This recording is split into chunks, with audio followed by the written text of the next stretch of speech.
Hello guys, welcome to my channel Education Wire.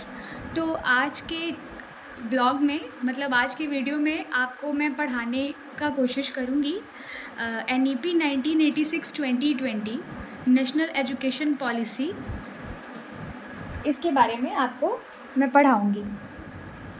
तो ये जो नेशनल एजुकेशन पॉलिसी है, ये गवर्नमेंट के द्वारा इंट्रोड्यूस किया गया था बच्चों के वेलफेयर के लिए। नेशनल एजुकेशन पॉलिसी जो है वो वापस से इसको फिर से इम्प्लीमेंट किया गया था 2020 में। इसमें कुछ मॉडिफिकेशंस करके। तो ये 20 अगस्त 1985 को इंट्रोड्यूस किया गया था और 1986 में इसको प्रॉपरली इम्प्लीमेंट कर दिया गया था, जो कि कोठारी कमीशन पर बेस था।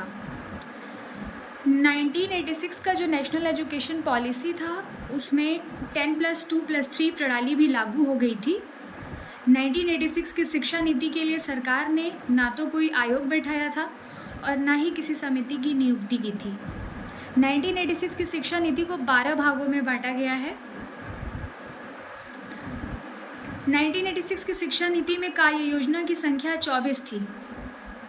1990 तक प्राथमिक शिक्षा सभी को सर्वसुलभ बनाना, ये सब इसके आयाम थे। माध्यमिक स्तर पर त्रिभाषा सूत्र अपनाया जाए, ये काफ़ी इम्पॉर्टेंट है, एग्ज़ाम में बहुत पूछता है ये त्रिभाषा सूत्र। इस नीति का उद्देश्य असमानताओं को दूर करने, विशेष रूप से भारतीय महिलाओं, अनुसूचित जनजाति और अनुसूचित जाति समुदायों के लिए शैक्षिक अवसर की बराबरी करने पर विशेष जोर देना था इस नीति का उद्देश्य। ठीक है, आप देख सकते हैं और आप इससे नोट्स भी बना सकते हैं। ऑपरेशन ब्लैक बोर्ड जो है वो NEP 1986 के थ्रू ही लॉन्च किया गया था। और इसमें एक पॉइंट और था, FLN का फुल फॉर्म होता है foundation literacy and numeracy. Hindi में कहते हैं सार्वभौमिक मूलभूत साक्षरता और संख्यात्मकता। नई शिक्षा नीति जो थी ये कस्तूरी रंगन समिति की सिफारिश पर बनी थी।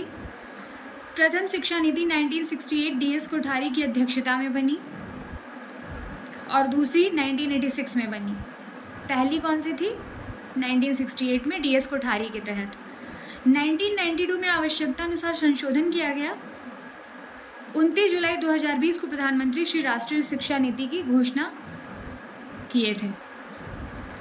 इतने फैक्ट्स काफ़ी इम्पॉर्टेंट हैं। मैं चाहती हूँ आप इन सारे फैक्ट्स को नोट्स करें और इसका रिवीजन करें। बाकी मैं इसको आपको और डिटेल में पढ़ाऊँगी नेक्स्ट वीडियो में। कृपया इस वीडियो को प्यार दीजिए और सपोर्ट दीजिए। बाकी मिलते हैं आपसे नेक्स्ट व्लॉग में। Bye bye.